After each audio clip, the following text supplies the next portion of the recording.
Now in India, all eyes are on the Supreme Court, which is currently reading the verdict on the legal recognition of same-sex marriage in the country.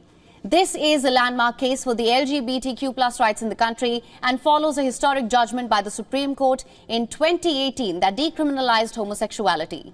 The top court bench, led by Chief Justice D.Y. Chandrachud, heard arguments in the case between April and May this year and reserved its order on the 12th of May. The hearings were held after 18 same-sex couples filed petitions before the court seeking recognition of their relationship with the legal and social status of marriage. The Indian government, as well as some states, had opposed these appeals and had stated that the parliament is the right platform to discuss the matter, which requires a wider debate.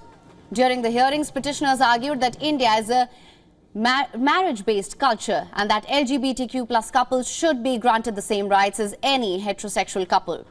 They demand status of spouse in financial, banking and insurance issues, as well as medical and end-of-life decisions, inheritance, succession and even adoption and surrogacy. The petitioners sought recognition under the Special Marriage Act as well as the Foreigners Marriage Act in cases where one of the partners is a foreign national.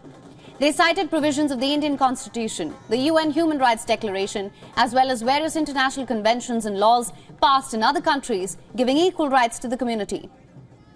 Currently, in 34 nations around the world, same-sex marriage is legal, while Estonia's parliament passed a law legalizing same-sex marriage that will come into effect on the 1st of January 2024.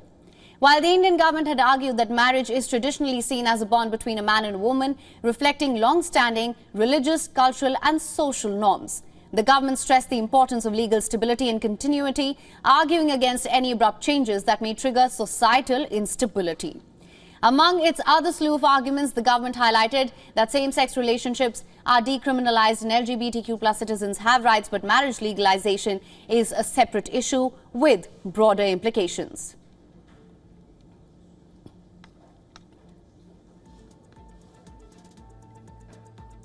WION is now available in your country. Download the app now. Get all the news on the move.